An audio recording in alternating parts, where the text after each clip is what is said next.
Two or three gentlemen have asked to respond to that. First, Congressman Hunter, and then Governor Huckabee, and then Senator. Those three. Just quick each. Chris, thanks very much. John's not the only guy with a defense background. I've been chairman of the Armed Services Committee for the last 4 years. I've helped to rebuild national defense.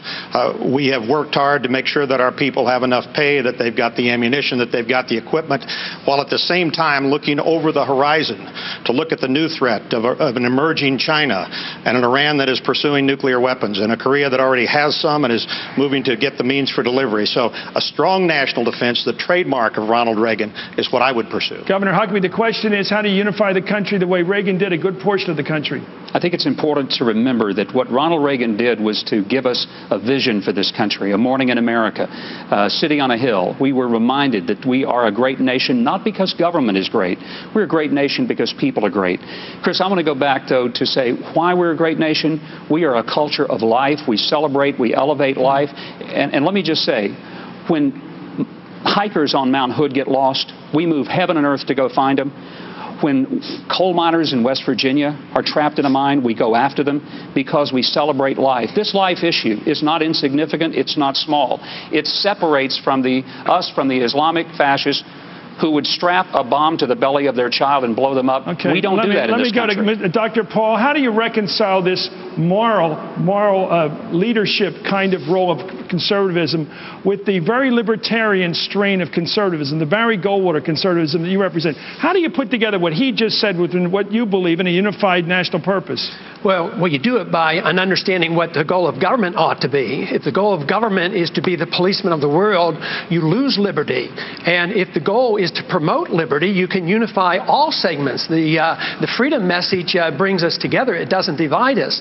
I believe that when we overdo our military aggressiveness, what it does, it actually weakens our national defense. I mean, we stood up to the Soviets. They had 40,000 nuclear weapons. Now we're fretting day in and day night about third world countries that have no army, navy, or air force, and we're getting ready to go to war. But the principle, the moral principle, is that of defending liberty and minimizing the scope of government. And I'm sorry, we have to go on. We have to go on. John. Governor Thompson, same theme.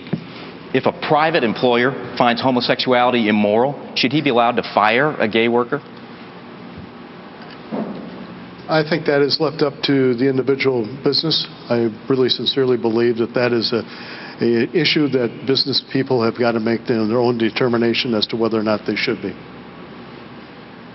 Okay. So the answer is yes. Yes. Okay. Governor Romney, what do you say to Roman Catholic bishops who would deny communion to elected officials who support abortion rights? I don't say anything to Roman Catholic bishops. They can do whatever the heck they want. Roman Catholic bishops are in a private institution, a religion, and they can do whatever they want in a religion. America doesn't... Do you see that as interference in public life? Well, I can't imagine a government telling a church who can have communion in their church. I can't imagine. We have a separation of church and state. It's served us well in this country. Okay. This is a nation, after all, that wants a leader that's a person of faith, but we don't choose our leader based on which church they go to. This is a nation which also comes together. We unite over faith and over the right of people to worship as they choose.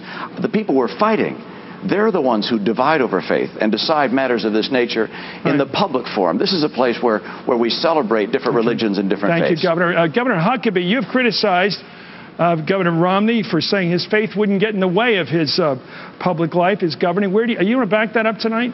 I've never criticized Governor Romney for that. I've said in general, and I would say this tonight to any of us, when a person says my faith doesn't affect my decision-making, I would say that the person's saying their faith is not significant enough to impact their decision process. I tell people up front, my faith does affect my decision process. It explains me. No apology for that. My faith says, do unto others as you'd have them do unto you. But you answered a